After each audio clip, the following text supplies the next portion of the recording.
Ladies and gentlemen, the following segment of the podcast is presented exclusively by Hillsdale College. For over 175 years, four purposes have defined Hillsdale's mission: learning, character, faith, and freedom. Thank you for listening, and my sincere appreciation to our brothers and sisters at Hillsdale for their great sponsorship.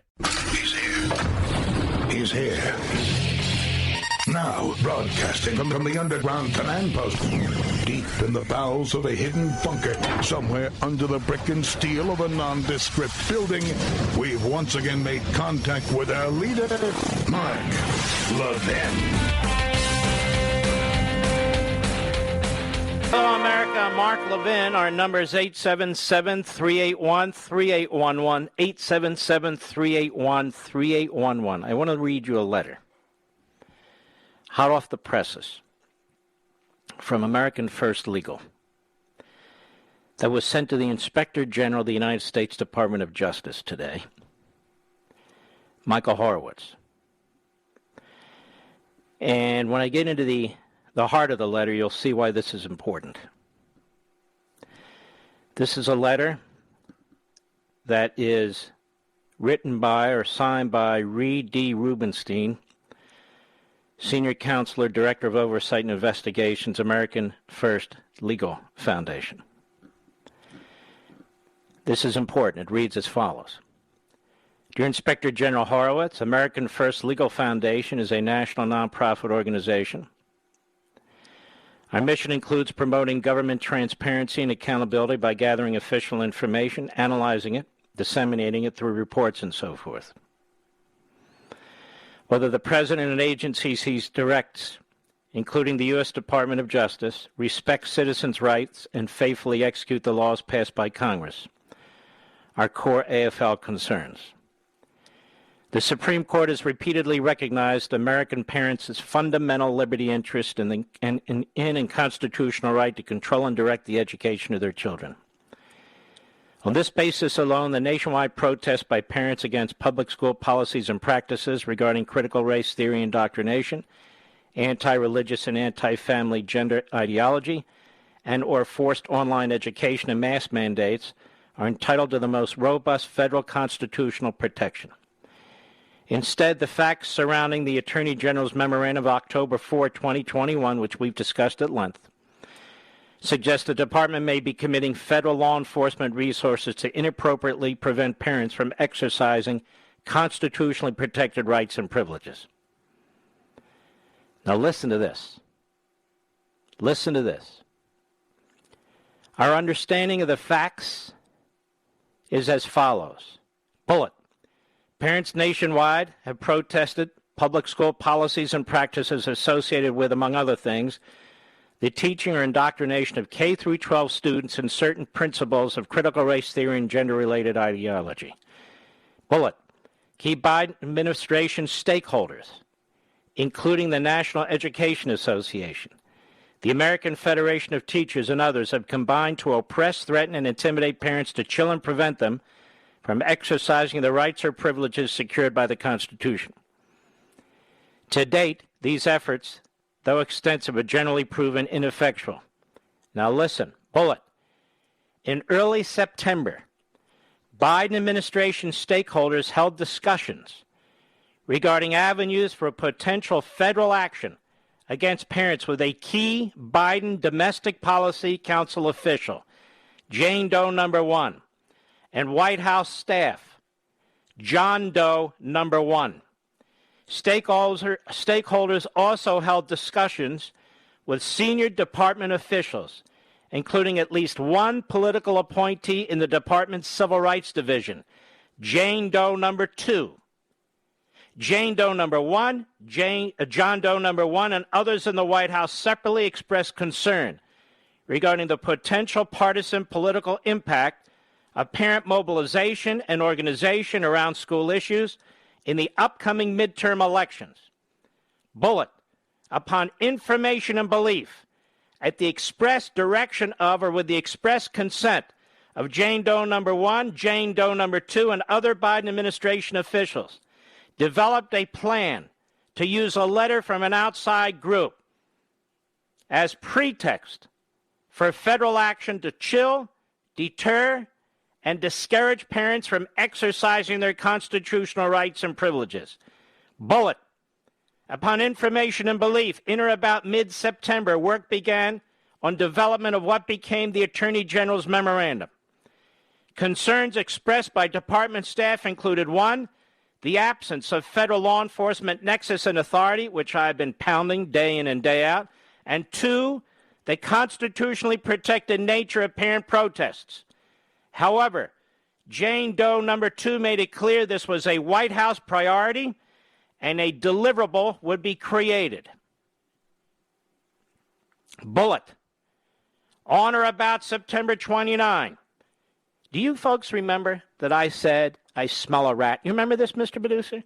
I smell a rat. This National School Board Association letter tells me they colluded with the Biden administration.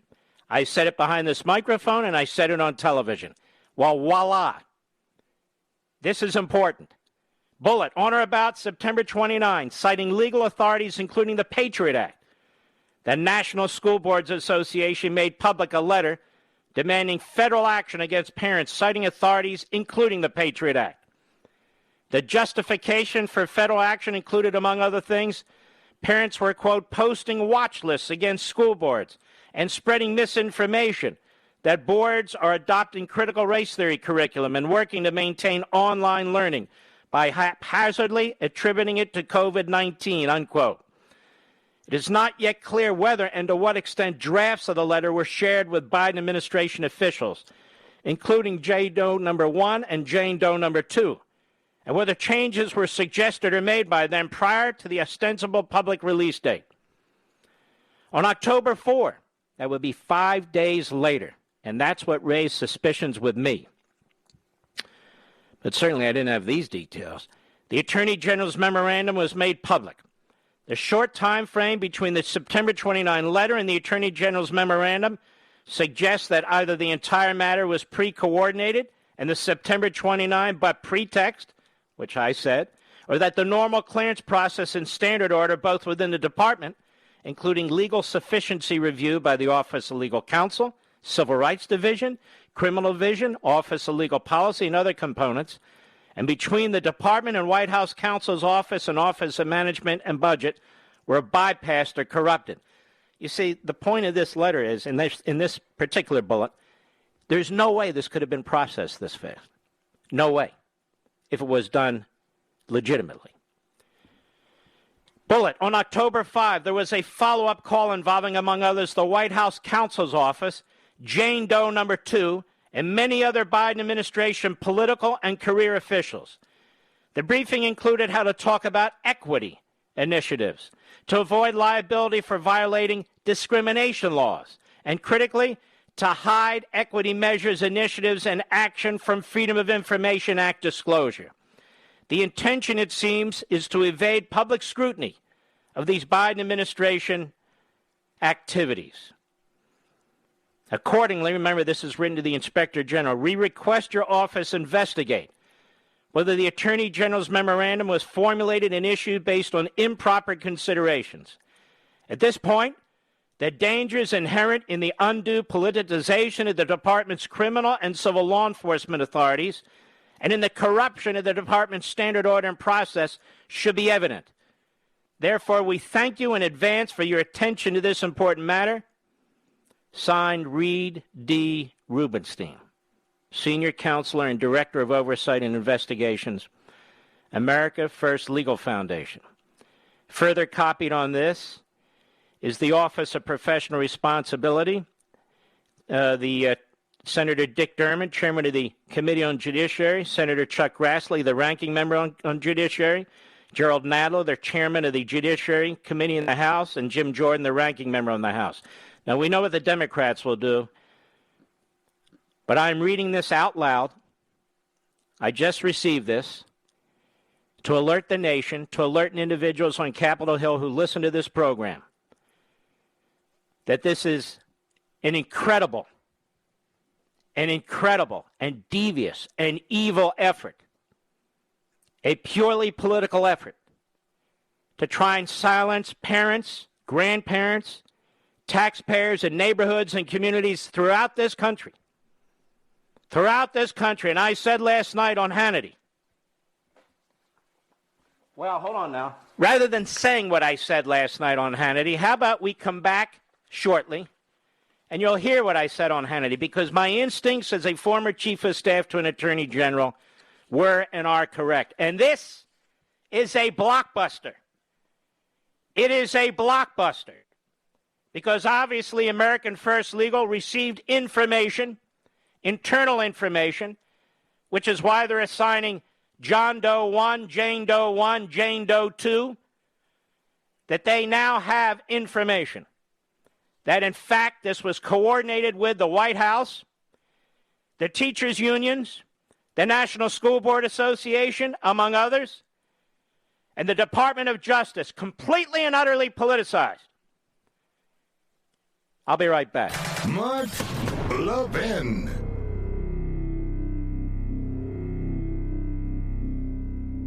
Are you worried about America's future? Times of trouble are full of reasons to despair. But those who built and have preserved our country didn't despair.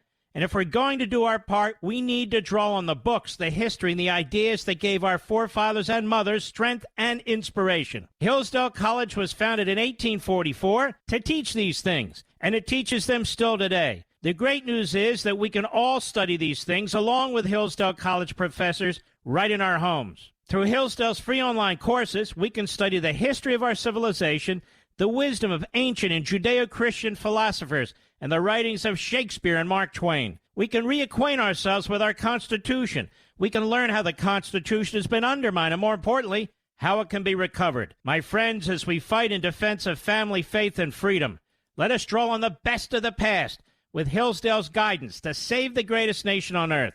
Begin learning today at levinforhillsdale.com. That's Levin for Hillsdale.com.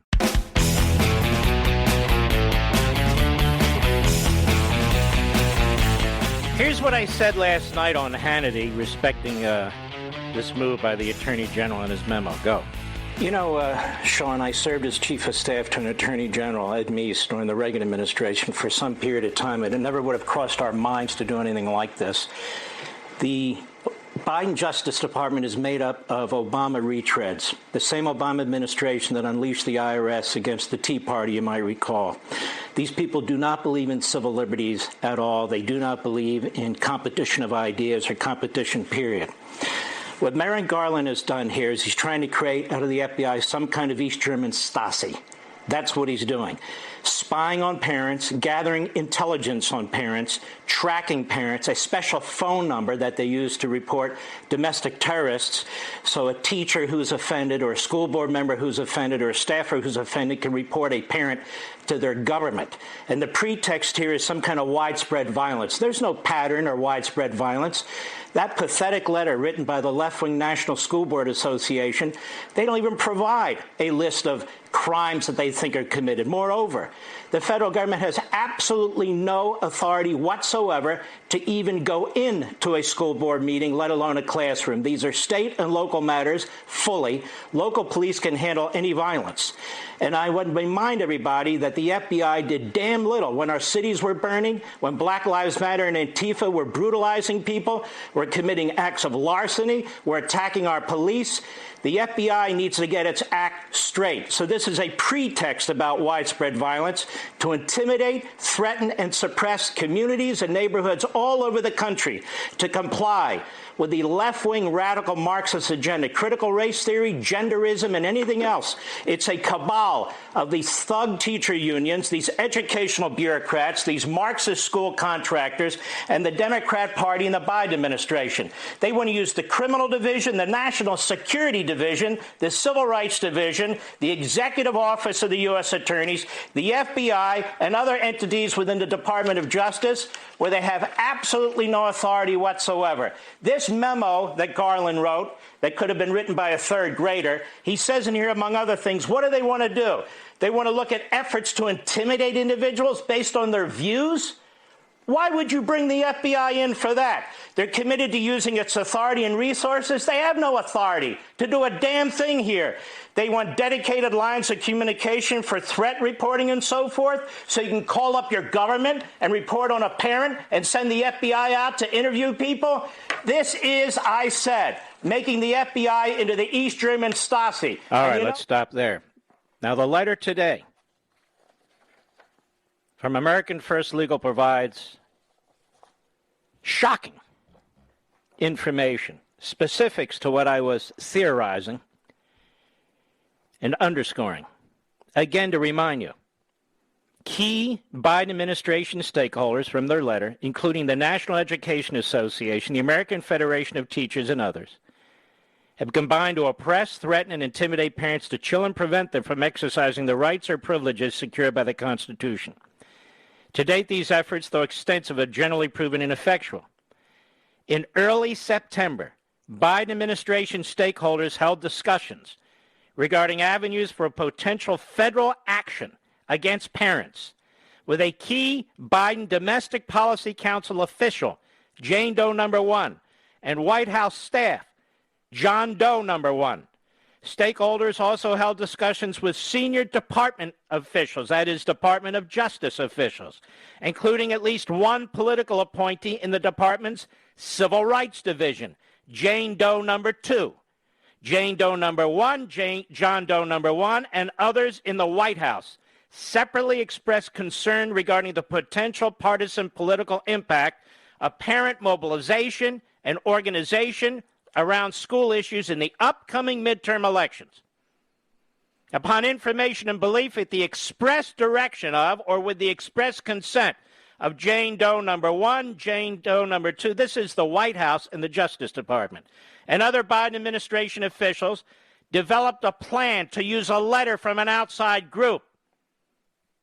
That would be the National School Board Association, as pretext for federal action to chill, deter, and discourage parents from exercising their constitutional rights and privileges.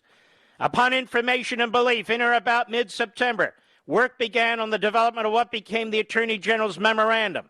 Concerns expressed by department staff included 1, the absence of federal law enforcement nexus and authority, and 2, the constitutionally protected nature of parents' protests. But Jane Doe No. 2 made it clear this was a White House priority and a deliverable would be created. And so on September 29, the National School Board Association writes its letter. 5 days later, the Attorney General issues his memorandum. And then they hold a meeting afterward at the White House to discuss the events that just took place.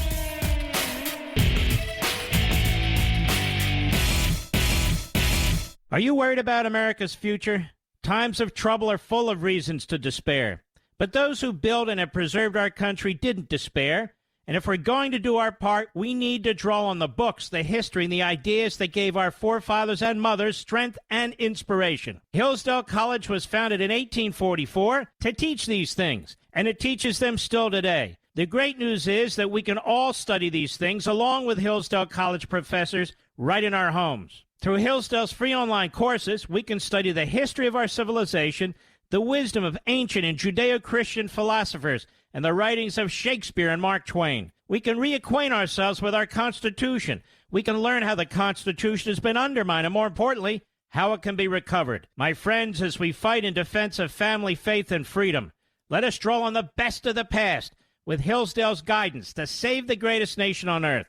Begin learning today at ləvin4hillsdale.com. That's Levin for Hillsdale.com.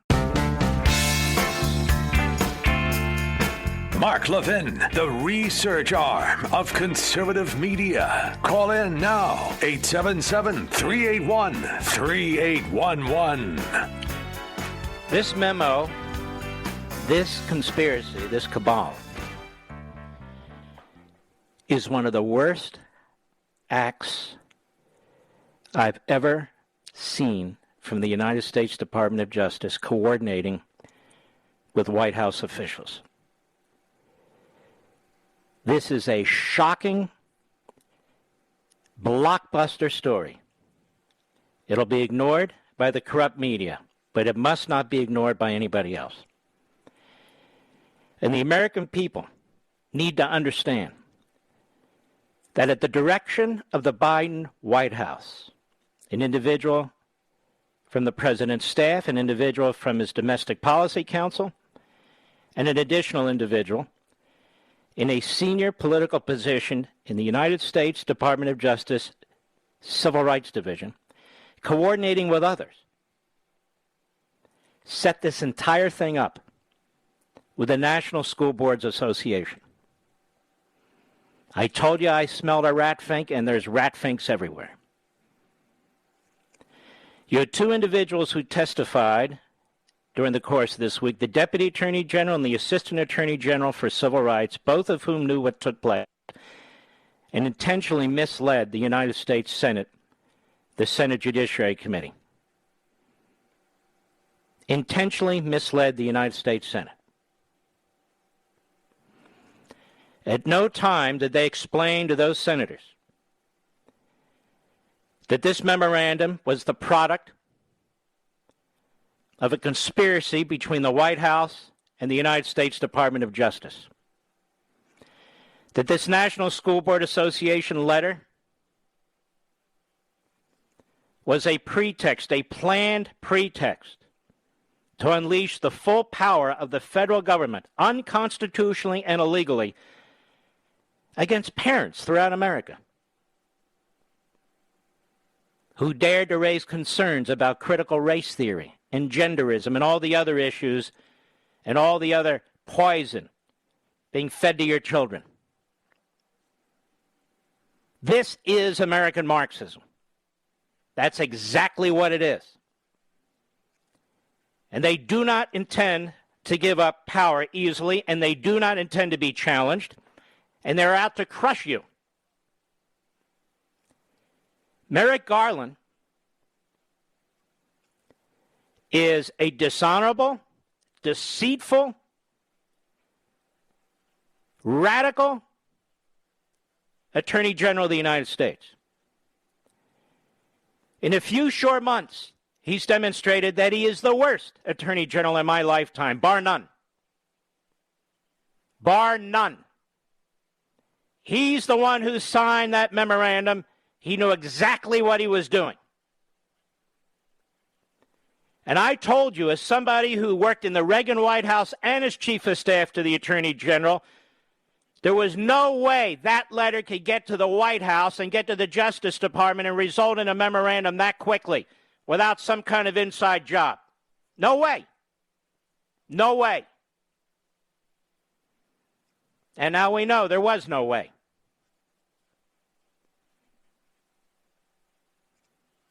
The Department of Justice is beyond recovery right now.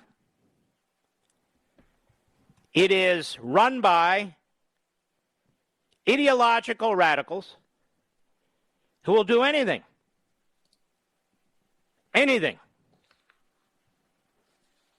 to crush opposition.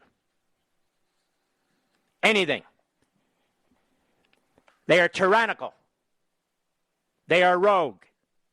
They're supposed to protect the First Amendment of parents in this country.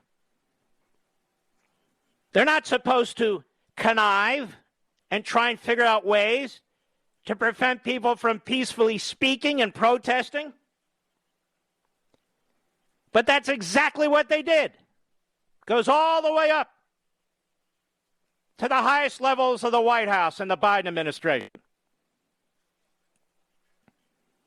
All the way up. The teacher union thugs, as I said last night. The Marxist contractors pushing their Marxist agenda, as I said last night. The educational bureaucrats, including these radical school board members, as I said last night. And the Democrat Party and the Biden administration, as I said last night. That is a cabal that seeks to silence parents about the education of their children. They're trying to federalize school board meetings. Federalize. There's no federal authority whatsoever, as I continue to say, and they knew it, and they still issued the memo to try and chill free speech. That's what they did.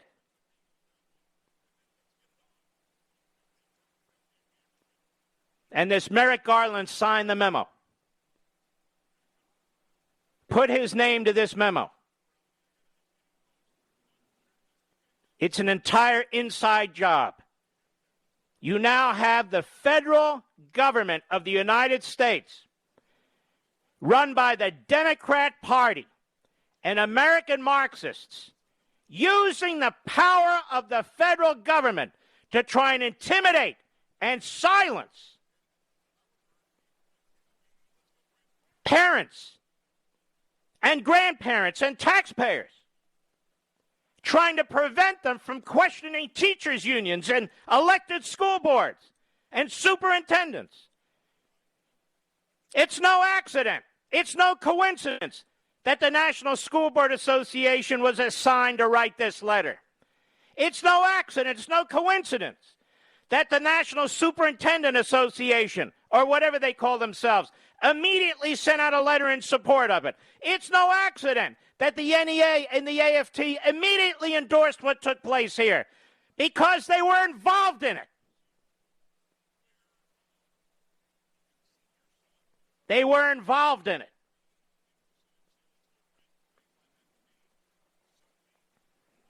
This is a major scandal.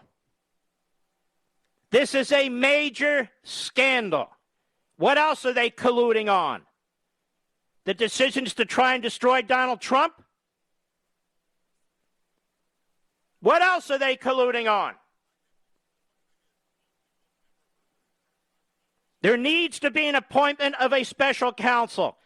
First, to investigate the Attorney General's conflict of interest, where his family, through his son-in-law, is making millions and millions of dollars through school systems, pushing critical race theory, genderism, and all the rest of the crap. That's number one.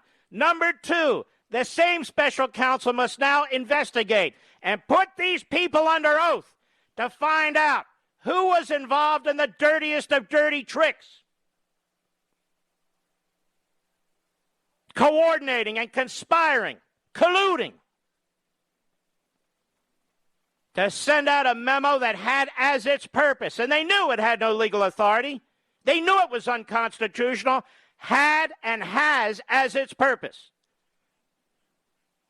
to attack the parents, the grandparents, the taxpayers, the American citizenry, as if it's the East German Stasi. This must be exposed. Every damn piece of it must be exposed. Every single person who was involved in this, in the White House, in the Department of Justice, in the teachers' unions, at the National School Board Association, and the rest, every single one of them must be exposed.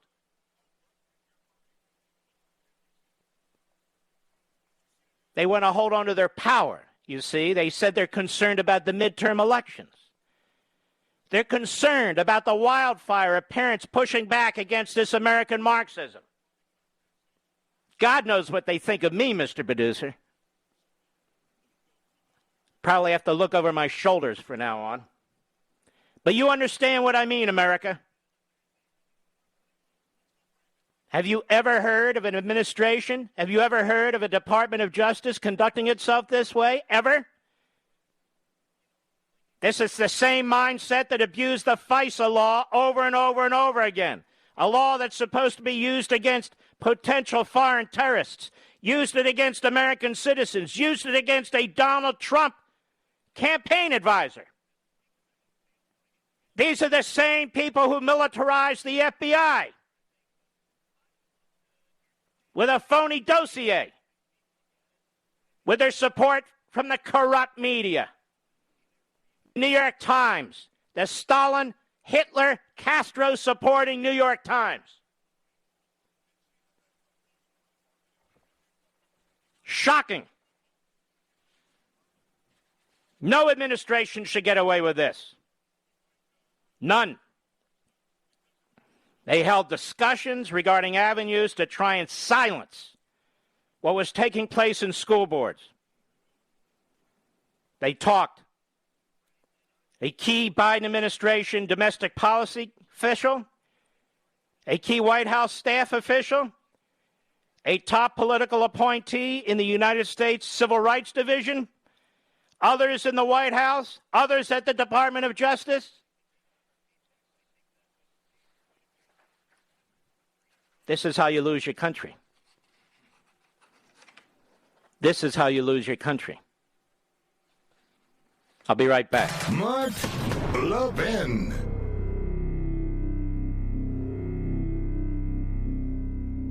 Are you worried about America's future? Times of trouble are full of reasons to despair. But those who built and have preserved our country didn't despair. And if we're going to do our part, we need to draw on the books, the history, and the ideas that gave our forefathers and mothers strength and inspiration. Hillsdale College was founded in 1844 to teach these things, and it teaches them still today. The great news is that we can all study these things along with Hillsdale College professors right in our homes. Through Hillsdale's free online courses, we can study the history of our civilization, the wisdom of ancient and Judeo-Christian philosophers, and the writings of Shakespeare and Mark Twain. We can reacquaint ourselves with our Constitution. We can learn how the Constitution has been undermined, and more importantly, how it can be recovered. My friends, as we fight in defense of family, faith, and freedom, let us draw on the best of the past with Hillsdale's guidance to save the greatest nation on earth. Begin learning today at levinforhillsdale.com. That's Levin for Hillsdale.com.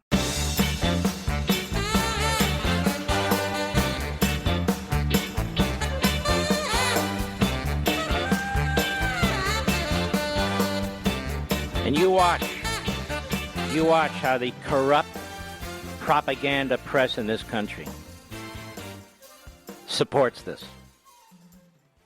They already supported the memo the other day. CNN and MSNBC.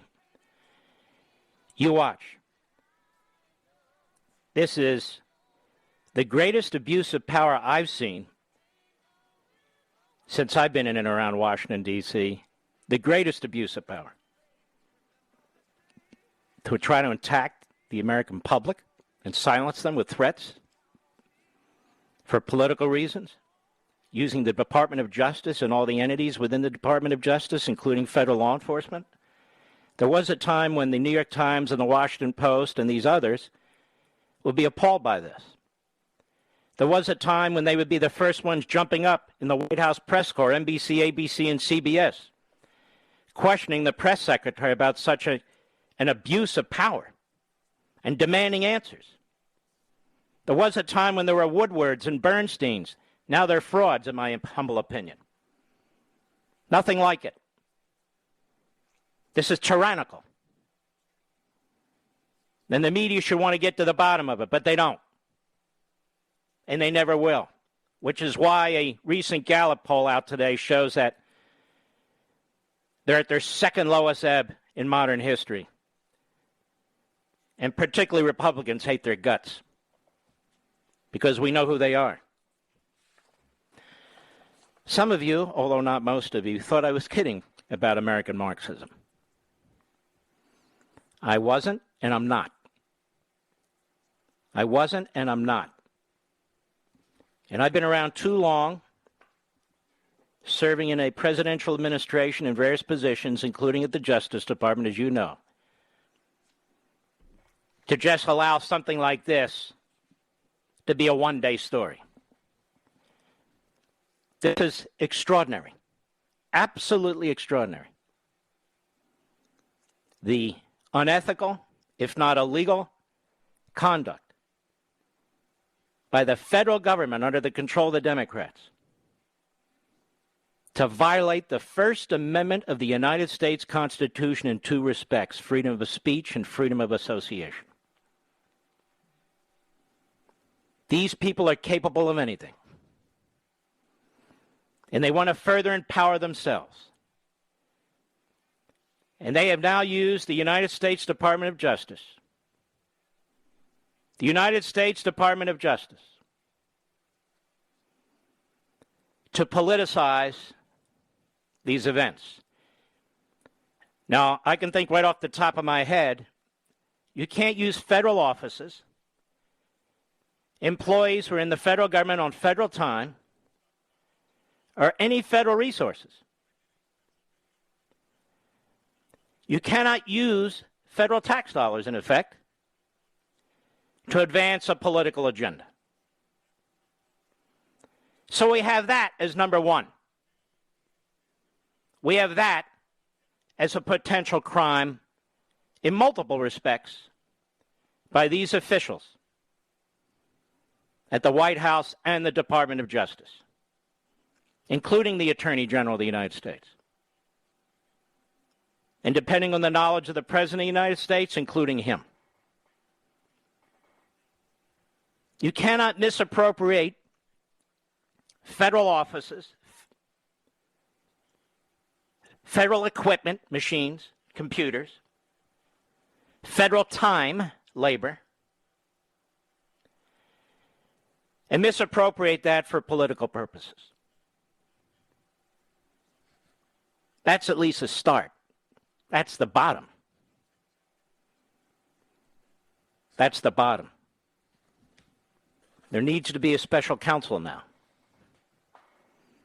The Attorney General of the United States has demonstrated himself to be corrupt. Corrupt in the sense that he participated in this, in my view. Signed the document, did he not? He signed the document, did he not? He had to be advised, did he not? This didn't just happen. As the letter from American First Legal points out, this started in early September. So this was going on for about a month. The plotting, the planning, the strategizing, ultimately the tactics.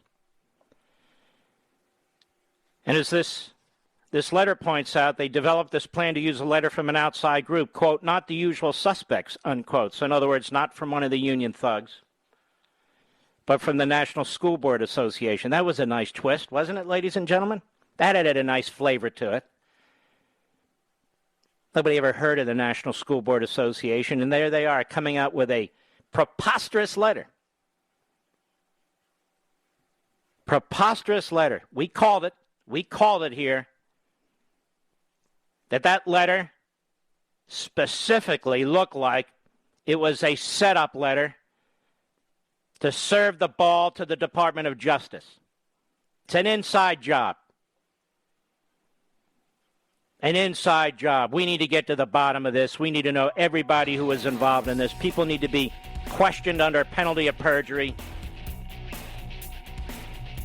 This, to me, if not the greatest, one of the greatest scandals of modern times, to try and silence people in neighborhoods and communities, parents and grandparents and taxpayers and Americans generally. I'll be right back.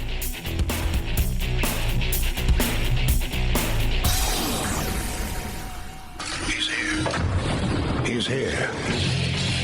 Now, broadcasting from the underground command post, deep in the bowels of a hidden bunker, somewhere under the brick and steel of a nondescript building, we've once again made contact with our leader, Mark Levin.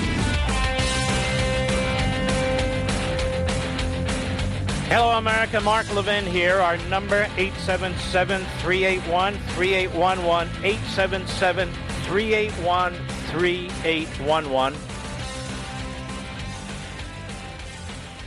Representative Barbara Lee today. And this is what the American Marxist does. They accuse us of who they are and what they do. I just spent an entire hour explaining to you really a shocking event. Shocking. Involving the federal government and the Democrat Party, their unions, and the rest of them. Here's Barbara Lee today. Cut 4, go. This president has been fighting from day one very hard on behalf of the American people. Now, what I have to say is this. People are really more familiar with the last 4 years in terms of dictatorial, autocratic rule out of the White House by Donald Trump. And so this president has been trying for the last 10 months to make sure that he brings the country together on behalf of everyone in our country, and the agenda that he campaigned. See what a damnable buffoon and propaganda she is? She's certainly not alone. She's certainly not alone. So Donald Trump, dictatorial, autocratic rule. You know, there is a long piece in the Associated Press now, and the Associated Press has gotten increasingly dishonest and unreliable, by Mary Claire Jalonik, Eric Tucker, and Colleen Long. Report details Trump's all-out bid to undo election results. This is the Senate Judiciary Committee. It's the Democrat majority report. They dismissed the Republican minority report in a very snide comment. And Associated Press is really the biggest press operation in the world, given its wire service power and reach. And so it goes on and on about Donald Trump, how he tried to reverse the election, how it was tyrannical, on and on and on. And how it led to January 6th, and more than 630 people have been charged criminally in the riot, the largest prosecution in Justice Department history. Think about that, by the way. Think about that. When you read what the FBI and the Department of Justice did to Trump with Russia collusion, with the FISA court, with all that stuff, the leaking to the media, when you listen to what I discussed the last hour, how the Department of Justice is colluding with this White House, the Democrat Party, the unions and others to try and silence the American people, you can see how corrupt all this has become. The Democrats' report chronicles Trump's relentless prodding of the Justice Department during a turbulent search in December and early January to investigate suspected voter. It goes on and on and on. It talks about people that were interviewed. And then as for the Republican report, you have no idea what's in the Republican report from this piece. Nothing. They don't tell you. So the Republicans didn't go along with the majority report in the 50-50 Senate. They issued their own report. And that report is not discussed in any significant way. It's the Democrats' report, chronicles Trump's relentless prodding of Justice Department. Escalated it after the election, particularly after the December resignation of Attorney General Barr, who weeks before he left the White House told the AP the department had not found fraud. And they talk about the acting Attorney General, Jeffrey Rosen, and things that he said and that he felt pressured. Then they trash some guy who I don't know by the name of Clark, who took positions opposite of Rosen. And then, let's see. And then they say, besides Clark, Trump found another ally in Representative Scott Perry, who has disputed the validity of Biden's victory in Pennsylvania, called Donahue last December to say the department wasn't doing its job with respect to the elections. Well, it wasn't. In that case, that was a federal constitutional issue. That was a federal constitutional issue that several justices wanted to take up. So the Associated Press is writing this, again, from a perspective that is the perspective of the corrupt propaganda media. Absolutely no time is spent on the substance of the Republican report, and it's all the regurgitation of the Democrat report. And the attack on Representative Perry is utterly unrelated to all these other issues, but related to a federal constitutional issue, which is a serious issue and a very important issue.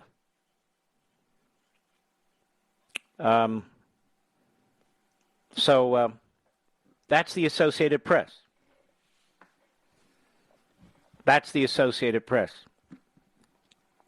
The Associated Press either will ignore what this Department of Justice did, as it claims to dig deeply into the Democrat report that says what the Department of Justice did and what Trump did months and months ago, or it'll spin it. Or it'll spin it. People who don't listen to this show or don't watch Fox and so forth, they'll have no idea what's going on.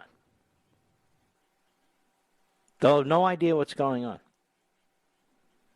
because of how corrupt and propagandistic the media in this country have become, which is a horrific disaster. And so here we have a Democrat, Barbara Lee, who's a nut job in her own right, going on about how Trump was dictatorial and autocratic. When this is what we see coming from this administration at every turn, particularly now. The lawlessness with the border, the lawlessness in the way they're trying to push their massive spending through and so forth and so on. What they did in Afghanistan, which really is a sin, absolutely horrendous. And what they're doing now to try and silence parents. I want to point out something else here, ladies and gentlemen. The so-called whistleblower from Facebook. Again, I am blessed to have you in this audience, but I know why you're here, because I don't follow the crowd. I think for myself. When I started to dig in and see all the contributions she made, some of the great conservative websites had pointed that out, and that she was an AOC supporter and her hard left ideology. As much as I detest Facebook, I didn't allow that to cloud my ability to understand what's taking place and to reason. She's no whistleblower. She's an activist. Dressed up as a whistleblower. That's what the Democrats do. They call their radical activists whistleblowers. She's no whistleblower. She stole all the documents, gave them to the Wall Street Journal. I've said again, I smell a rat. I'm not going to come to her defense, and I'm not going to use her to attack Facebook. Facebook should be attacked on its own. You remember that, Mr. Producer? You may not have been here. But America, you remember that. And I said, no, I'm not doing that. I'm not jumping in with her. Because people act emotionally, including on our side often. Well, now she's going to testify, you see, ladies and gentlemen, before the January 6th committee. She's going to testify in front of the January 6th committee, you see, and she's going to explain how Facebook and others, of course, led to what took place on January 6th, allowing all these Neanderthals to post all their thoughts and their comments and get them all worked up and that sort of thing. This is from CNN. The Facebook whistleblower released thousands of documents that she says shows the company knows its platforms are used to spread hate, violence, and misinformation. Is expected to meet with the House Select Committee investigating the January 6th riot at the U.S. Capitol as soon as Thursday. That's today. 3 sources with knowledge tell CNN. Frances Haugen, a former Facebook product manager, she was there 2 years, was stints at several other big tech companies, went public with an appearance on 60 Minutes and testified before a U.S. Senate committee. They're also interested in hearing from her, CNN has learned, as she could provide insight into how Facebook was used to ultimately facilitate violence that occurred at the U.S. Capitol on January 6th. So they'll exploit her, and she wants to be exploited because she has an agenda. On Monday, House Intel Chairman Adam Schiff, who's serving on the Select panel, tweeted that the Select Committee will need to hear from her and get internal info from Facebook to flesh out their role. According to this Facebook whistleblower, he said, shutting down the civic integrity team and turning off election misinformation tools contributed to the January 6th insurrection. And so they'll continue to call it an insurrection. They will continue to use this to smear anybody who doesn't support their agenda. Anybody who doesn't support their agenda. That's what they'll do. And that's what they're doing now. And you got 2 props on that committee. Cheney, and Kinzinger were more than happy to participate in it. This woman has nothing to do with January 6th or anything of the sort. She's just the latest drama that they want to bring in front of this committee. Again, there's no committee on Black Lives Matter and Antifa and the riots and the murders and all the rest that took place. And that tells you a lot of what you need to know. And again, the Speaker of the House would not allow the Republican leader to appoint the Republicans he wanted on the committee. She refused to seat them. That tells you where this committee's going. This committee is not investigating the Speaker of the House's role in failing to have the kind of protection at the Capitol that was needed, and the fact that she turned down the National Guard that was offered by Trump and the Trump administration. They won't be investigating any of that. They won't be subpoenaing any of her texts, any of her emails. They won't be compelling her to testify. So the whole thing is a fraud. But you need to think for yourselves, as you do in this audience, not go along with the crowd, even when it's on friendly TV or friendly radio. It was very suspicious, this whistleblower, with all her contributions, with all her embracing of radical political types and so forth. And I'll be right back. Mark Levin.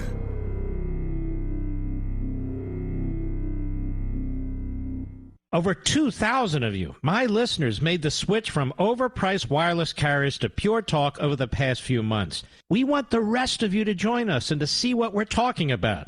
If you're with AT&T and Verizon or T-Mobile, your family could save over $800 a year just by switching to Pure Talk. You get great coverage, you can keep your phone and your number, and you'll save a fortune. Pure Talk is the top-rated wireless company by Consumer Affairs, with the absolute best consumer service team based right here in America. Does that sound good? Well, it gets better. Right now, get unlimited talk, text, and 6 gigs of data, just $30 a month. And if you go over on data, they don't charge you for it. They don't care. Go to puretalkusa.com and enter promo code Levin Podcast. Again, puretalkusa.com, promo code Levin, Levin Podcast. And when you do, you'll save 50% off your first month. That's puretalkusa.com, promo code Levin Podcast. Pure Talk USA, simply smarter wireless.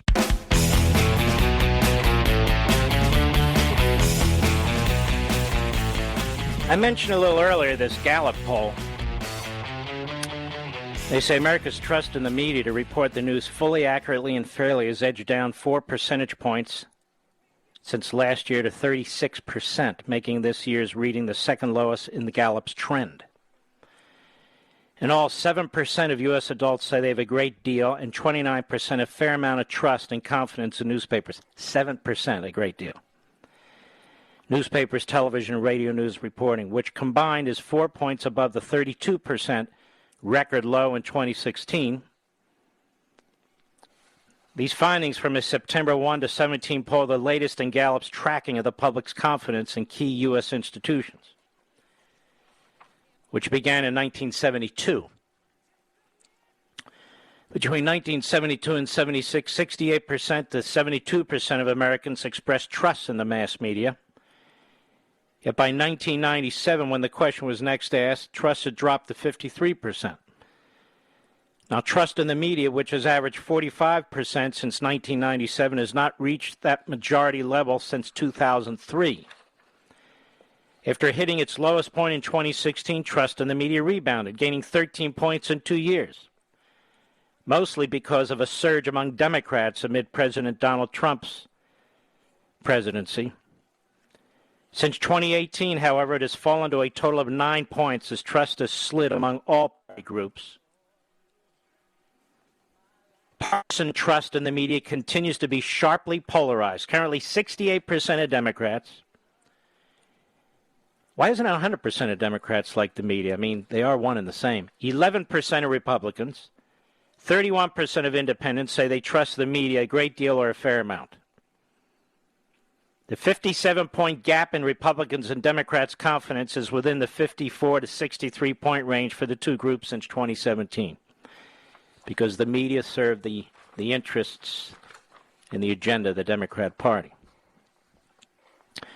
While both Democrats and independents' trust has slid 5 points over the past year, Republicans has held steady, steadily low.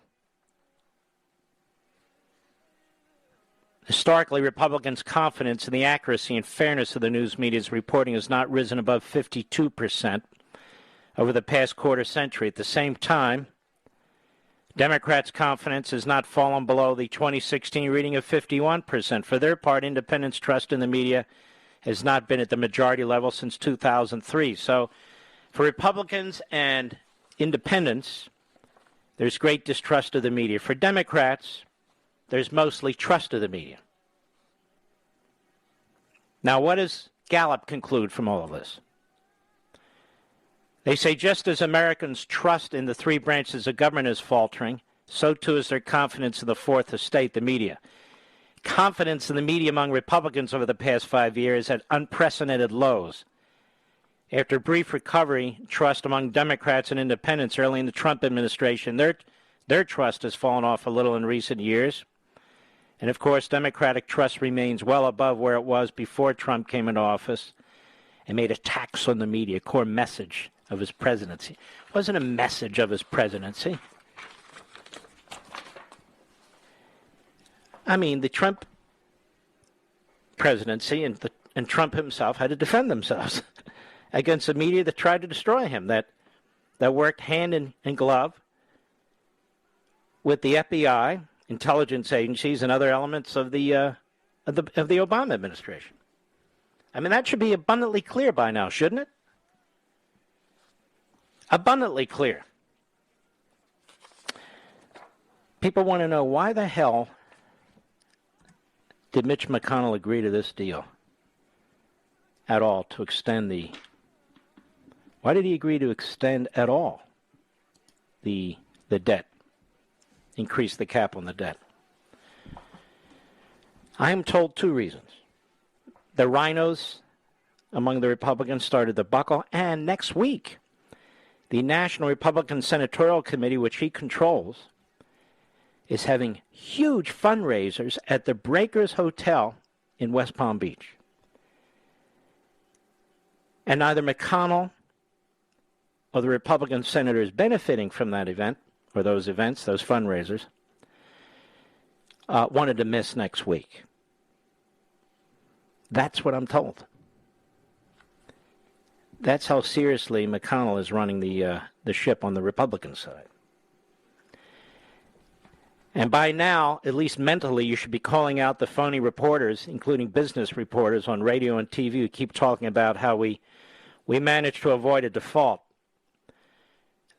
There wouldn't be a default. We have $44 billion every month, unless, of course, Washington specifically chooses not to pay its bills, which is unconstitutional. So there's no default. I'll be right back.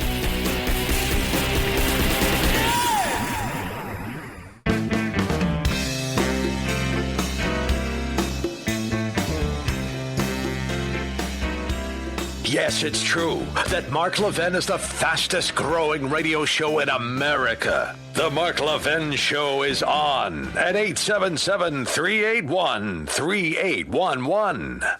Just to show you how unbelievable this administration is, what a fraud Joe Biden is and was to get elected president of the United States.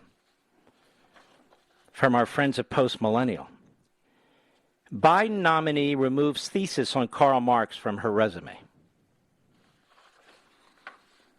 Removes her thesis from Karl Marx on her resume.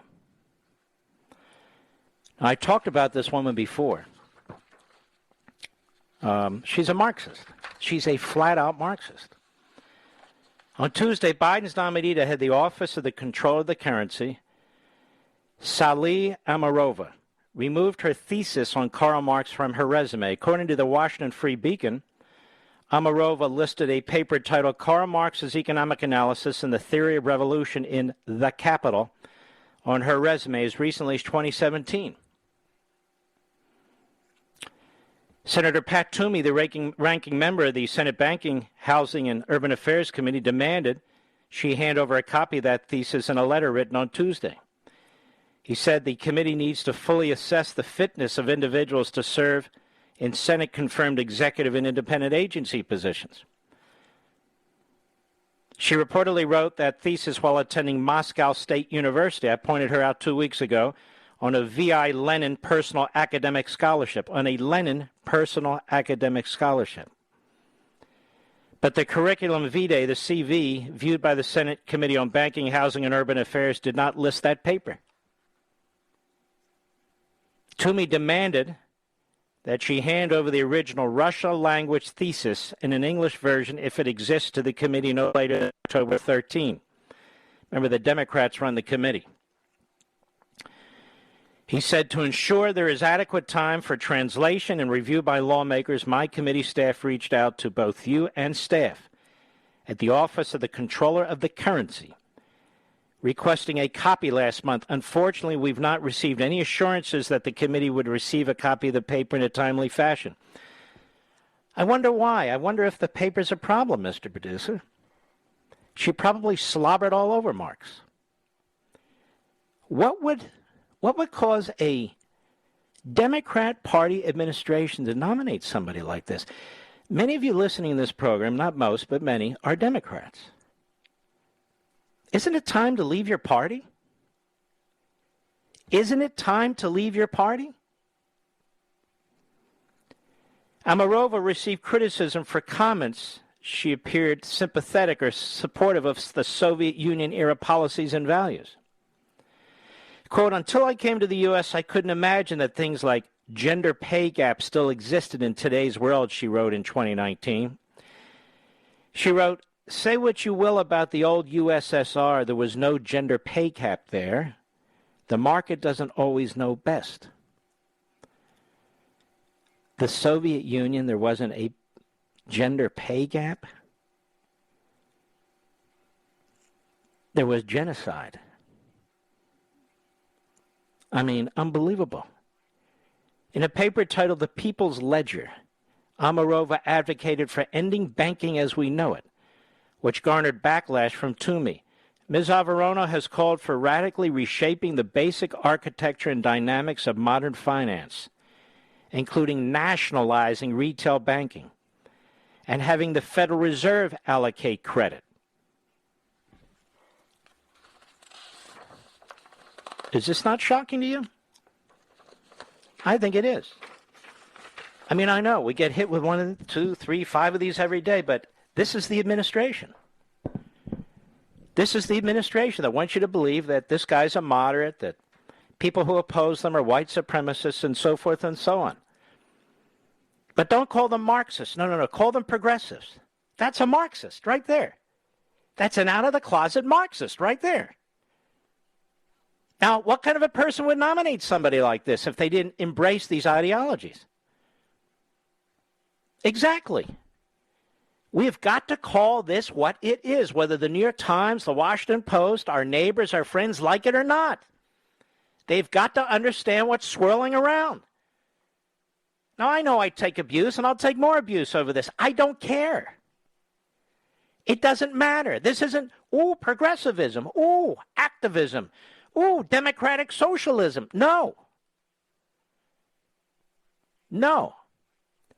When you use the word Marxism, most people reject the word Marxism. They don't like it.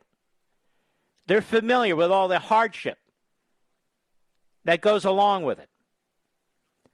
And when you say American Marxism, you're being very particularized, and that's very important. Because that's what's taking place here. This woman isn't a socialist. She's a Marxist. She has an agenda. I may have told you this once, but several years ago when I was reading so much of Marx and Engels, I came across something that was rather interesting. Marx detested quote-unquote socialists or quote-unquote democratic socialists. He detested them because he said they're not true Marxists and they're preventing the revolution.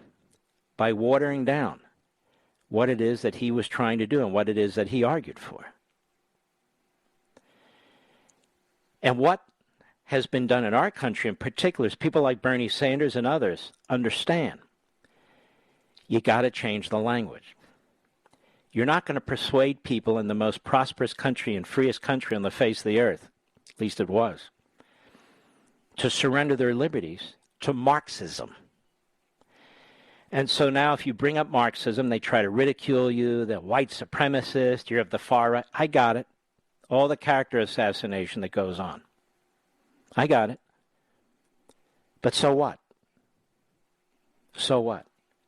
In order to understand what we're dealing with, in order to understand this poison, in order to understand how it works, we have to at least have the guts to call it what it is. And that's what it is. And here we have this individual, specifically nominated, the controller of the currency, who I would argue is a Marxist, not a democratic socialist. And in order to draw everybody's attention, what kind of administration, what kind of a president would nominate somebody like this? Or nominate somebody like Assistant Attorney General Clark to run the Civil Rights Division when she's a bigot?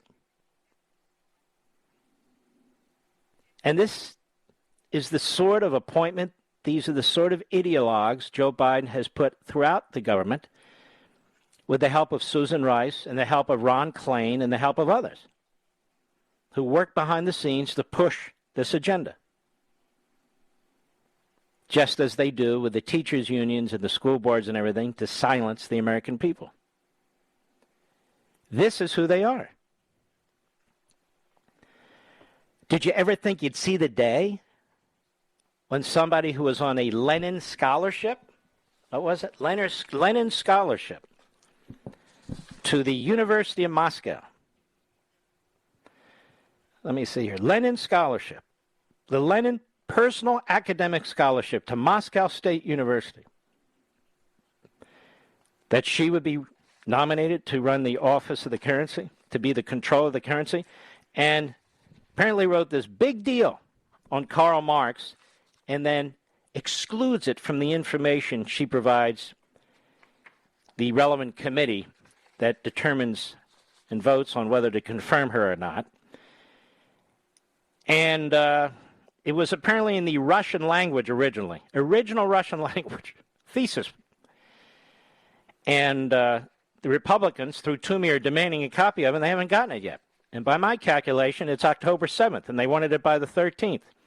They wanted the original Russian language thesis so they can have it interpreted themselves, as well as in the English version. So far, they haven't gotten it.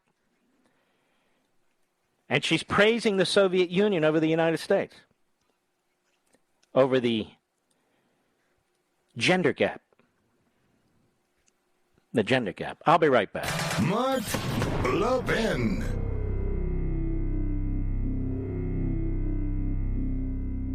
Over 2,000 of you, my listeners, made the switch from overpriced wireless carriers to Pure Talk over the past few months. We want the rest of you to join us and to see what we're talking about. If you're with AT&T and Verizon or T-Mobile, your family could save over $800 a year just by switching to Pure Talk. You get great coverage, you can keep your phone and your number, and you'll save a fortune. Pure Talk is the top-rated wireless company by Consumer Affairs with the absolute best consumer service team based right here in America. Does that sound good? Well, it gets better. Right now, get unlimited talk, text, and 6 gigs of data, just $30 a month. And if you go over on data, they don't charge you for it. They don't care. Go to puretalkusa.com and enter promo code Levin Podcast. Again, puretalkusa.com, promo code Levin, Levin Podcast. And when you do, you'll save 50% off your first month. That's puretalkusa.com, promo code Levin Podcast. Pure Talk USA, simply smarter wireless.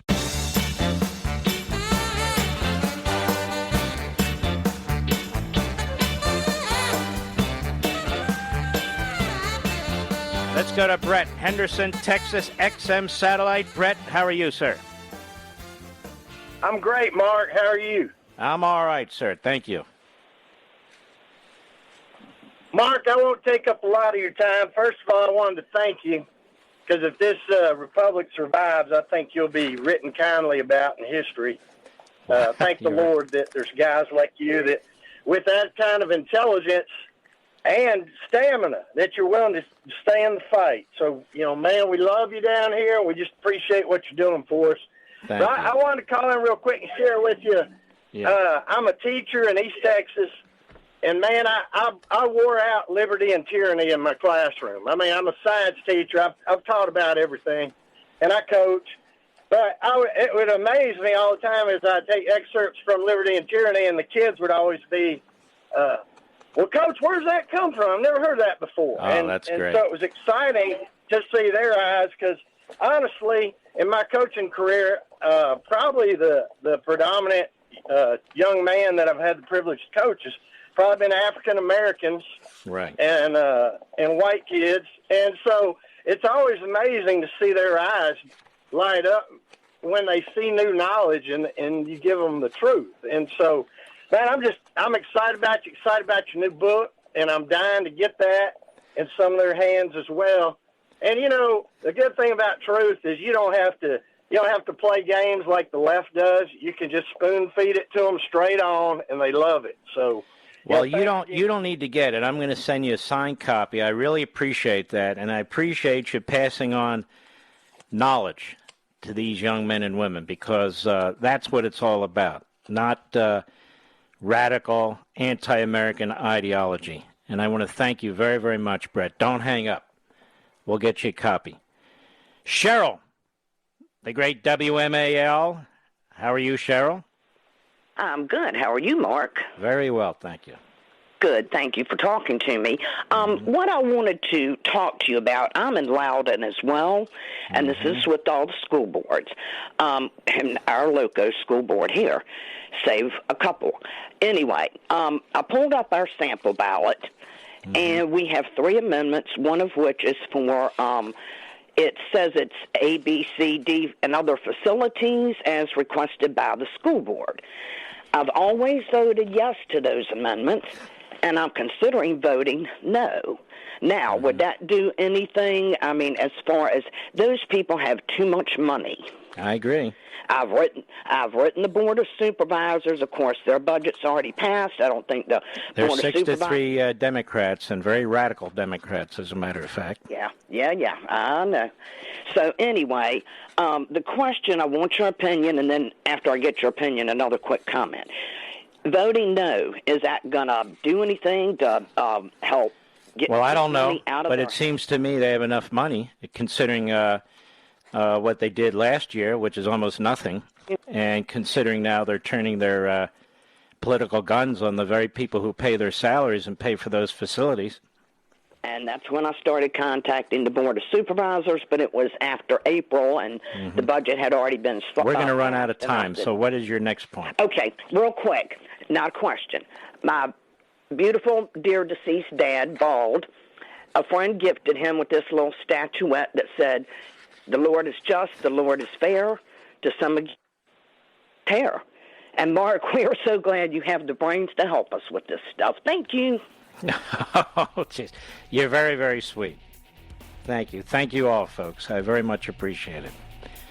Let us go to Irene. Oh, we only have 30 seconds. All right. Well, we'll get to Irene eventually. All right, folks, we got another powerful hour ahead, the final hour of the program, so don't leave us. I've got a lot to get to, and I think a lot that will intrigue you. We'll be right back. Ladies and gentlemen, this final hour of the podcast is sponsored exclusively by AMAC, the Association of Mature American Citizens. Now over 2 million conservative members strong, AMAC believes in and stands up for the values that we care about: faith, family, and freedom. Thank you for listening, and please support AMAC. And you can become a member at amac.us/join. He's here. He's here. Now, broadcasting from the underground command post, Deep in the bowels of a hidden bunker, somewhere under the brick and steel of a nondescript building, we've once again made contact with our leader, Mark Levin.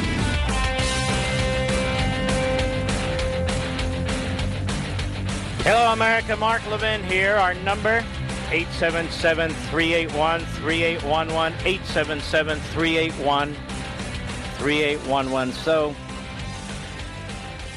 I went to the food store today to get a copy of the New York Post, which is a great newspaper. And on the cover, in addition to Beauty Can Be a Beast, there was Biden's tax on the middle class, $175 per month. I'm sure you've heard this.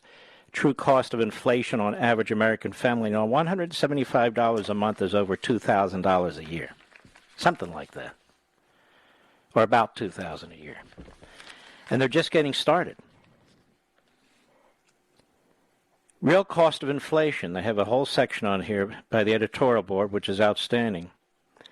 $175 a month, that's the hidden tax the average American household is paying for the Biden economy.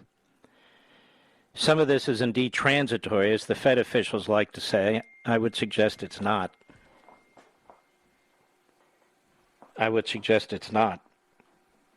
I don't believe it is. In fact, I believe it's going to get a lot worse. I know it's going to get a lot worse. And they have some examples.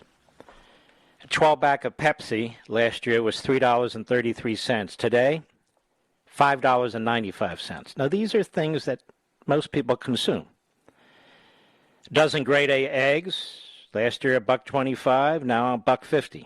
Pringles, a can of Pringles, $1.50 last year, $1.70 now. But look how fast these prices went up. Pop-Tarts, $2 last year, $2.25 now. A1 steak sauce, $4.75 last year, $5 now. Let's see, Folgers ground coffee, $7.95 last year, $8.80. Kraft Philadelphia cream cheese, $3.15 last year, $3.40 now.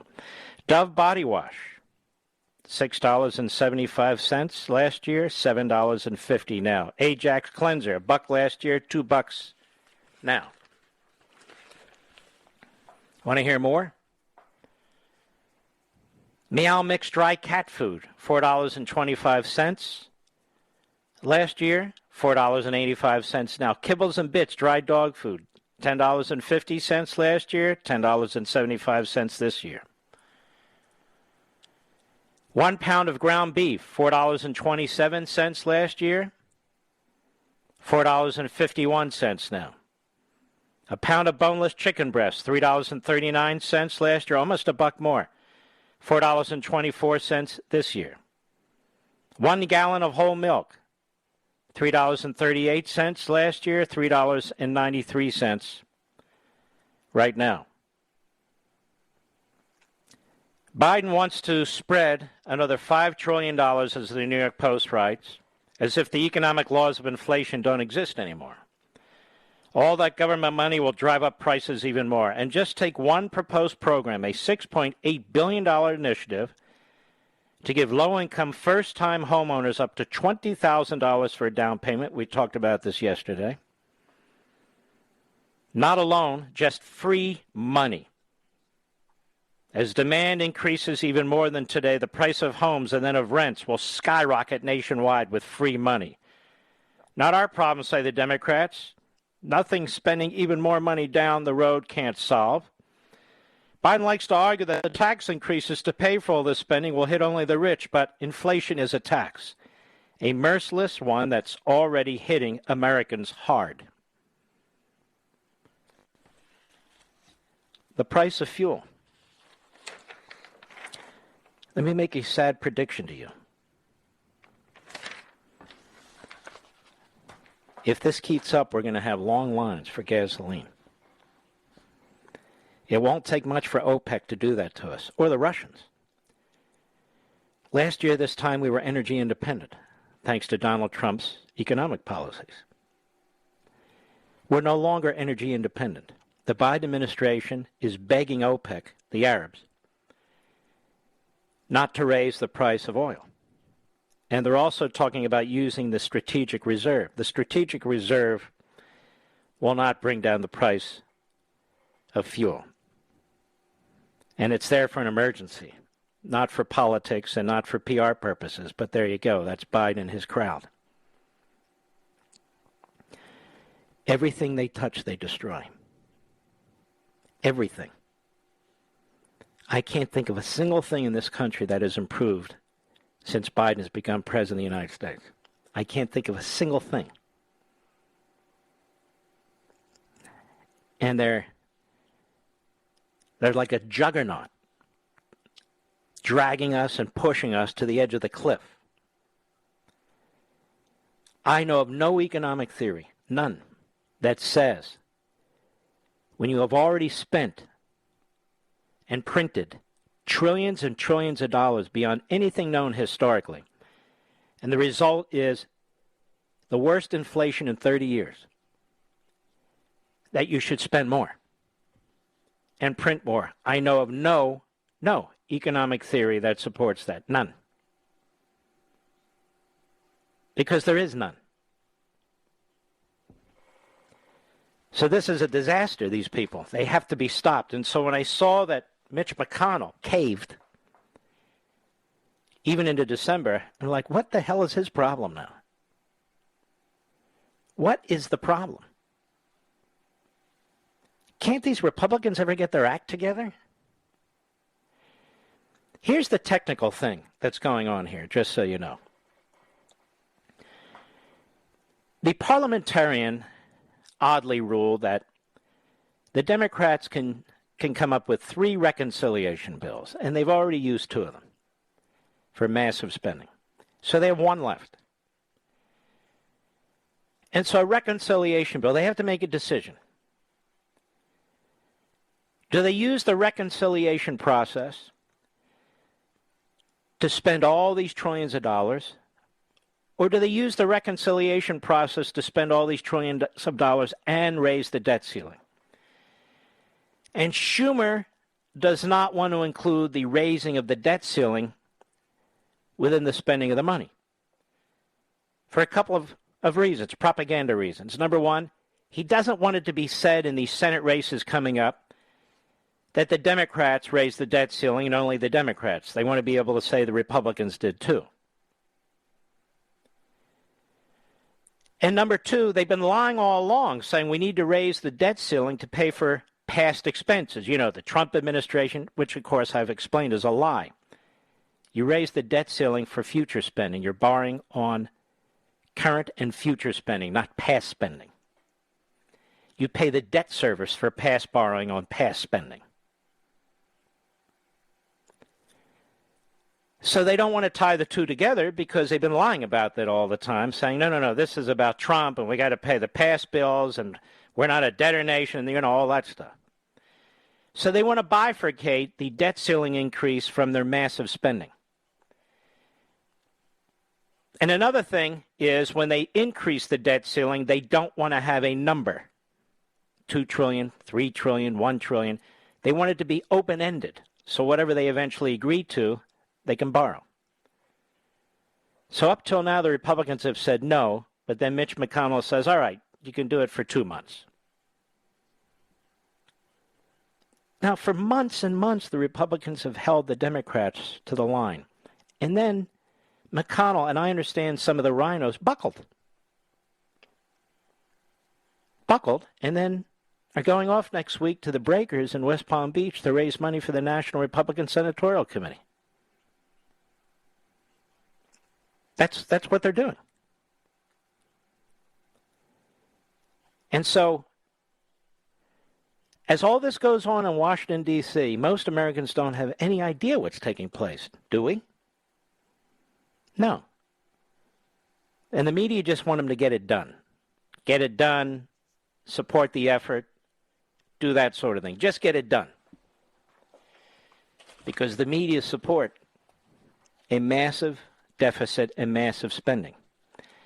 But my point is you're hearing a lot of lies from the media and from the Democrats who keep talking about we will default if we don't raise the debt ceiling. One more time, let me try.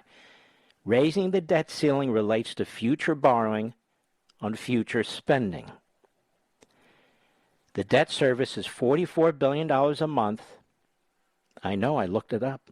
And we take in $320 billion a month, so there's plenty of money to pay the debt service every month. Social Security is separate. Social Security gets paid. Medicare is separate. It gets paid. Federal pensions are separate. They get paid under the 14th Amendment, as do the veterans' benefits. I've said it so simply that any idiot business or economic reporter on radio or TV should be able to comprehend it. I'll be right back. Mark Levin.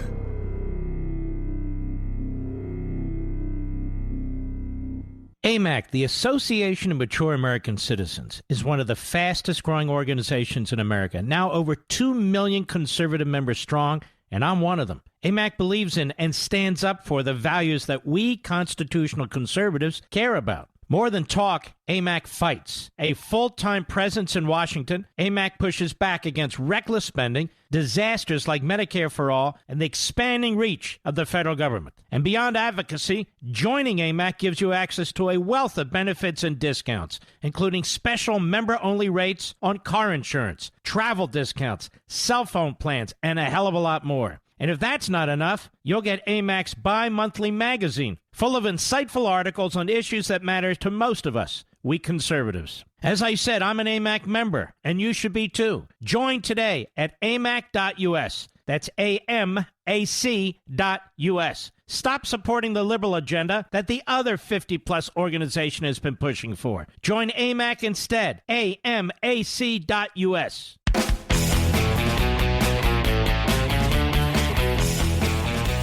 Brian Mast is a very wise man. He's an American hero. He's my congressman in Florida, as a matter of fact. And it's always a pleasure to have you on the air. Congressman, how are you? I'm frustrated, sir, as I know you are as well, on a host of different issues, but proud to talk to you. All right, thank you. First of all, we hear that the suicide bomber that killed 13 precious American military personnel, as well as well over 100 Afghans, was an ISIS terrorist who was released from the Bahrain prison. Is this correct? This is absolutely correct. And there's a really important compare and contrast that every American needs to be making right now between President Trump and President Biden. So this terrorist, I'm not even going to say his name because it should never be said. This terrorist was handed over to us by India because he was captured trying to bomb a location in New Delhi. He was turned over to our CIA and put in lockup back in 2017. So President Trump made him a candidate for waterboarding, was able to extract ISIS targets from him, and use him to kill terrorists. The only thing that a terrorist should be used for is to be used to kill other terrorists. That's the only thing they're good for. President Biden released the same guy, and he was able to now kill Americans. That's the compare and contrast that every American needs to see on the way those two presidents operate. And yet it's so strange, Congressman, because there's no accountability. The media don't seem to give a damn. We still have Americans over there in enemy territory. We still have SIV visa holders, Afghan patriots who fought side by side with men like you. And it's as if, ho-hum, let's move on to the next issue. Isn't this shocking?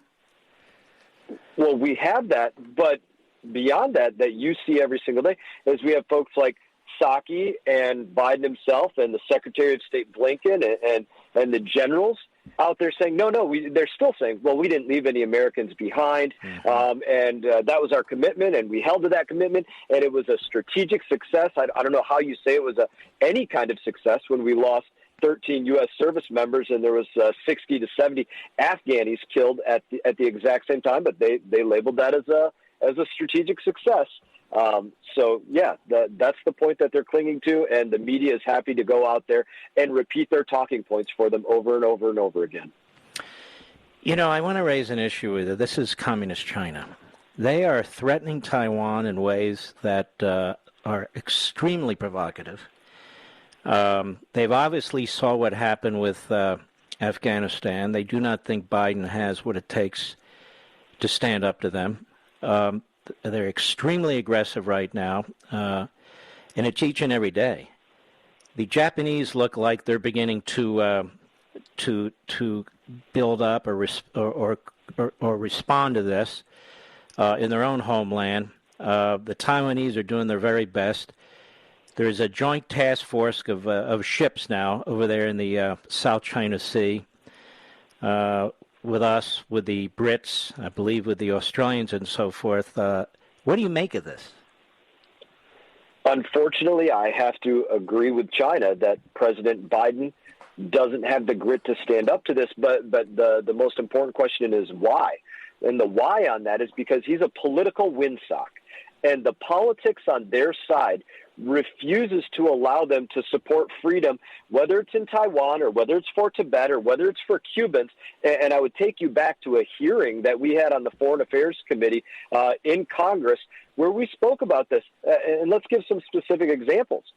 Tom Cruise in his new Top Gun movie, he had to take off 2 Taiwan patches off his bomber jacket because China was offended. That's what the political left believes in. They can't offend China. One of the wrestlers, John Cena, he was promoting Fast and Furious 20 or something like that, a movie out there. He had to apologize in Mandarin for calling Taiwan a country. This is the politics of the left, and Biden being a political windsock, he has to follow on that, which means he's not going to cross China, especially when it comes to Tibet. And the follow-on point on this, we're Americans. We fought battles and wars during the Cold War endlessly to stand up for freedom. What happened to that commitment to freedom today?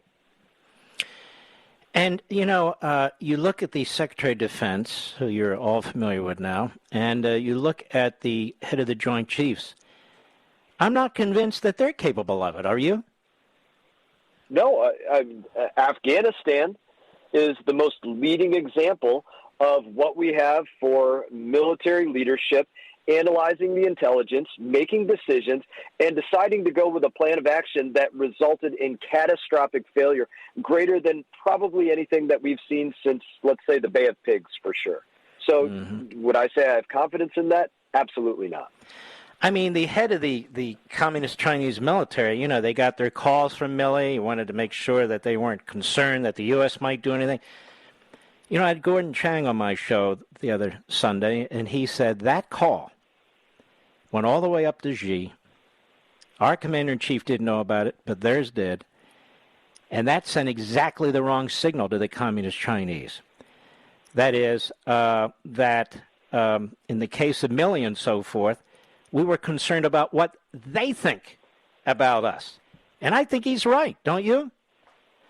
I would take that analysis to the bank and offer this from pop culture.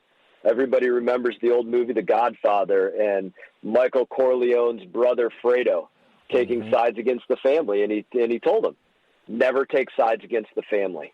And our family is America. Our family stands up for freedom. Our family stands up for our homeland, number one, especially at those highest levels. And to step outside of our American family to communist China that doesn't give a rat's anything about us, that's the backstab like I've never seen. Let me ask you something because we're about to hit a hard break. If people want to support you in your election, because there's always tough elections in this district, where do they go? MastForCongress.com. I appreciate you asking. MastForCongress.com. MAST for Congress.com. We can't lose this, man. And if I have anything to do about it, we won't. MastForCongress.com. Congressman, thank you, my friend, and God bless you. God bless, sir. He's great. He's terrific. We'll be right back.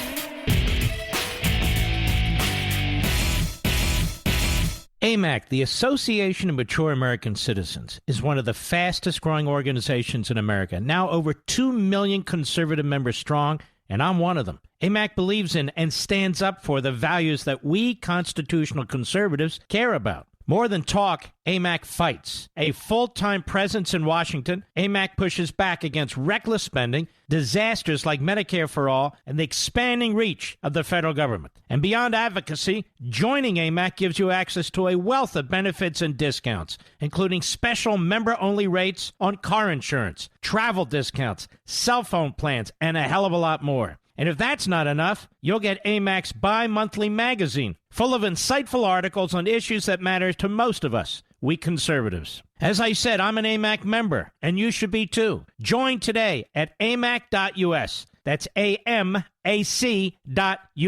Stop supporting the liberal agenda that the other 50-plus organization has been pushing for. Join AMAC instead. AMAC.us.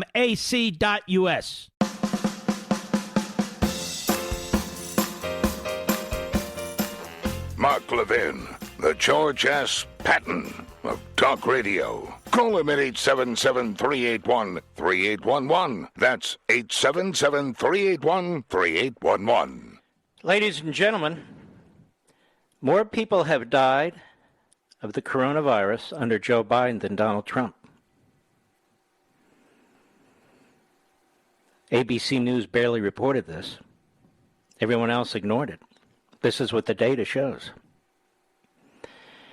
More Americans have died from COVID-19 this year than from the virus in all of 2020, according to newly updated data from Johns Hopkins University.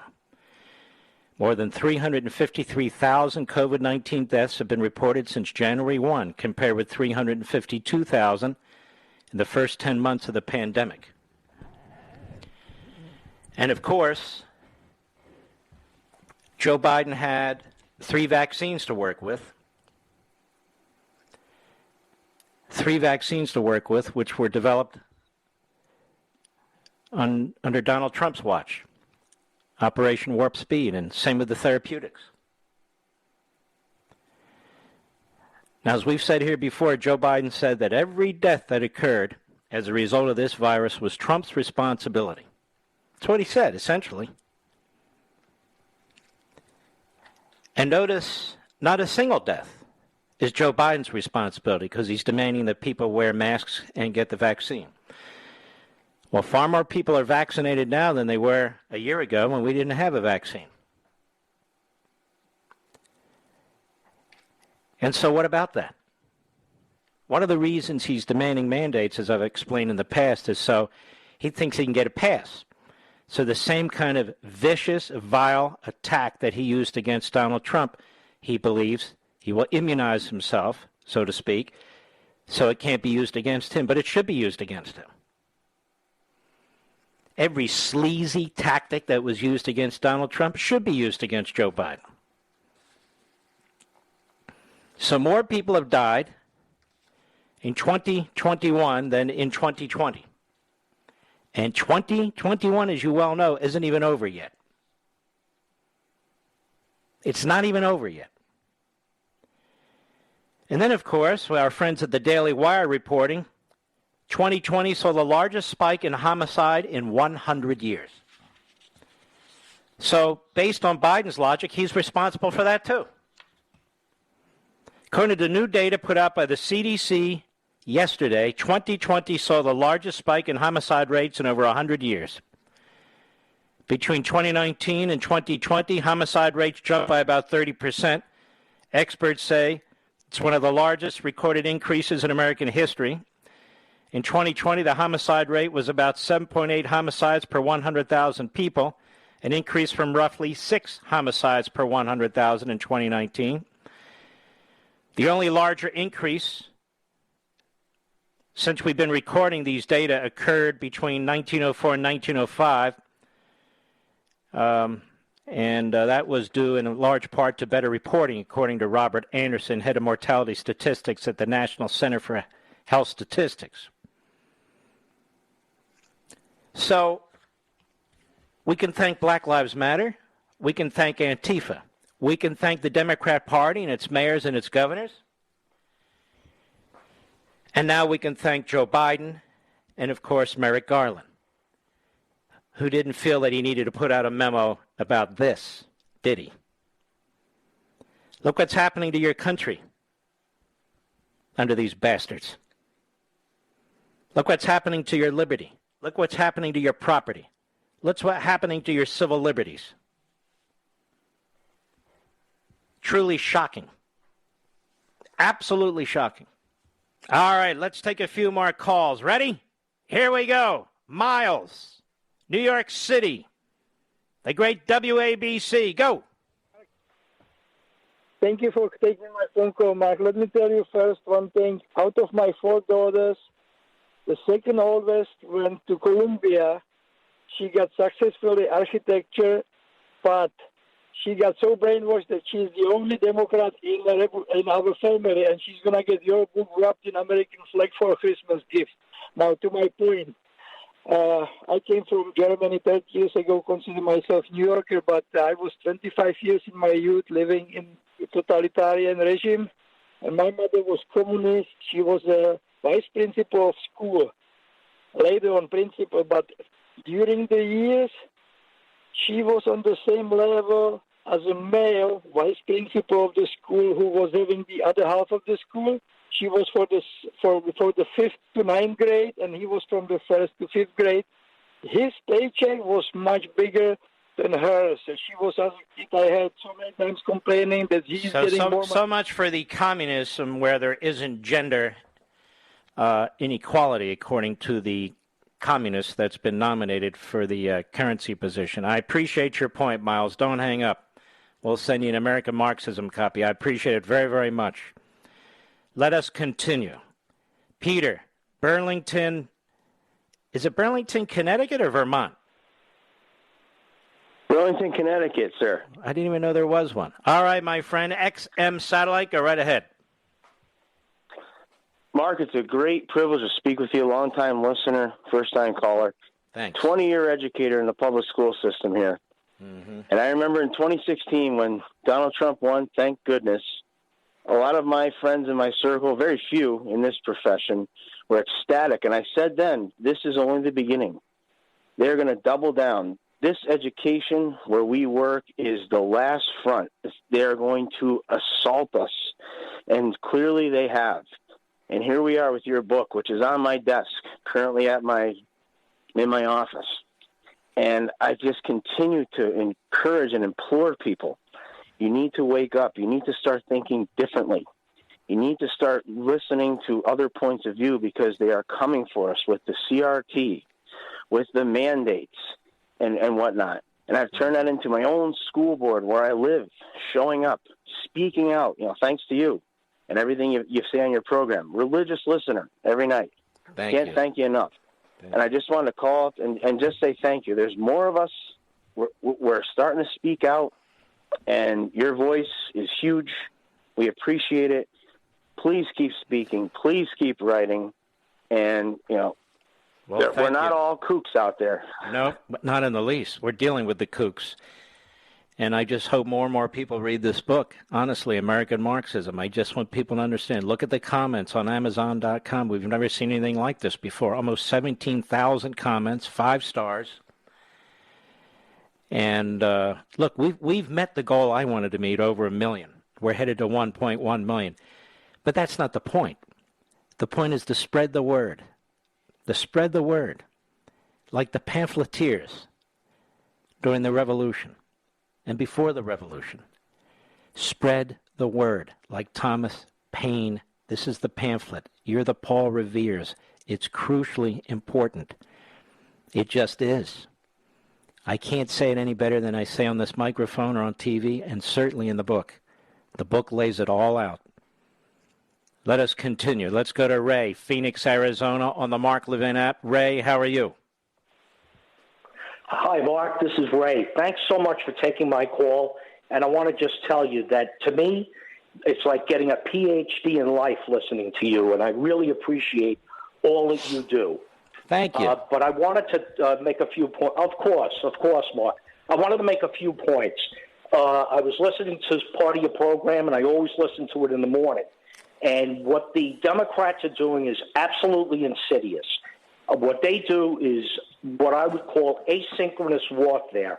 They keep getting these issues out there, whether it's the coronavirus or Afghanistan or the border, to keep churning and mixing it up. and creating all the things that you talk about in your book, American Marxism. This is to wear us down. It's to create a whack-a-mole situation where we just get weary of it and give into it. We can't do that, Mark. I listen to you every day, and I'll tell you, everything you say has come true in just about every way. And I just thank you for what you're doing, and please keep the work up, because we need you. Well, you're very, very kind. And as far as I'm concerned, I'm not going anywhere. But it depends on the good Lord more than it does me. Ray, I want to thank you, my friend, very, very much. Don't hang up, and we want to get you a copy of American Marxism, too. Now, before I go to the break, I want to wish Fox a happy 25th anniversary. I've been on Fox as a guest since, I'm guessing, 1997, 1998, Hannity and Combs, as I recall. That's like 23, 24 years ago. And it's been a great honor to be part of Fox in recent years with my own television show. But I don't know what we would do without Fox. And I want to thank Mr. Rupert Murdoch, number one on the list, Lachlan Murdoch, his son who's carrying the torch, and Suzanne Scott, who I've come to know, and I think she's absolutely fabulous. And she is the CEO of the Fox News Channel on the side of the Fox News Channel where I work. And she's been nothing but supportive. And I should tell you, she is the one who enlisted me to do a program on Fox. And she had faith in me.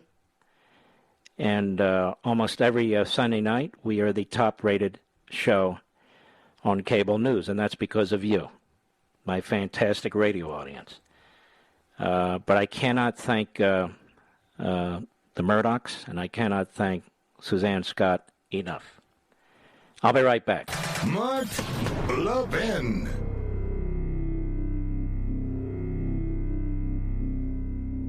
AMAC, the Association of Mature American Citizens, is one of the fastest growing organizations in America, now over 2 million conservative members strong, and I'm one of them. AMAC believes in and stands up for the values that we constitutional conservatives care about. More than talk, AMAC fights. A full-time presence in Washington, AMAC pushes back against reckless spending, disasters like Medicare for All, and the expanding reach of the federal government. And beyond advocacy, joining AMAC gives you access to a wealth of benefits and discounts, including special member-only rates on car insurance, travel discounts, cell phone plans, and a hell of a lot more. And if that's not enough, you'll get AMAC's bi-monthly magazine, full of insightful articles on issues that matter to most of us, we conservatives. As I said, I'm an AMAC member, and you should be too. Join today at amac.us. That's AMAC.us.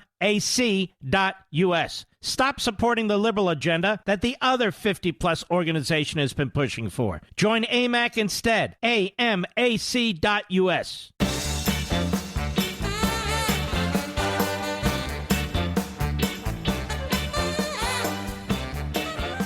Let us continue. Meredith, Long Island, New York, the great WABC. Hello, Meredith. Hi, Mark. How are you? Okay, thank you. So, up until June of this year, I was a board member on the second largest school district on Long Island. I've always had the children's best interest in mind, and I was a very instrumental part in getting them all back to school every single day instead of that hybrid crap we had. Mm-hmm. And so when I ran for re-election, the teachers union put up 3 people against me, 3 people who really weren't all that interested in children, and 3 people who there's no reason they should have won against me except that they had the union money and I had my own money, and that was it. Pathetic. And by the way, the unions are doing this more and more, where they're trying to take over school boards, get majority status on these school boards. They're doing it in every state now. This is part of their strategy. And so you have a situation where you have union members on the board making decisions about union members' contracts and making decisions about your children and what they're going to be instructed. And so this is also what Joe Biden wants. And also, I read to you folks a piece from the New York Post the other day in which, if you look at what they're doing with this massive bill, among other things, they billions and billions of dollars for left-wing community organizing groups, the purpose of which is to set them up for elections where they have an army of basically federally paid precinct workers. They're also expanding, what you can do in terms of spending money to retrofit buildings and homes and so forth, but only if you're a union member. So really, Biden and the whole operation are filled with thugs. It's just, this is a thug administration. This is a hardcore Marxist operation. I will keep saying it till the day I die, and I don't care. Nobody's going to intimidate me.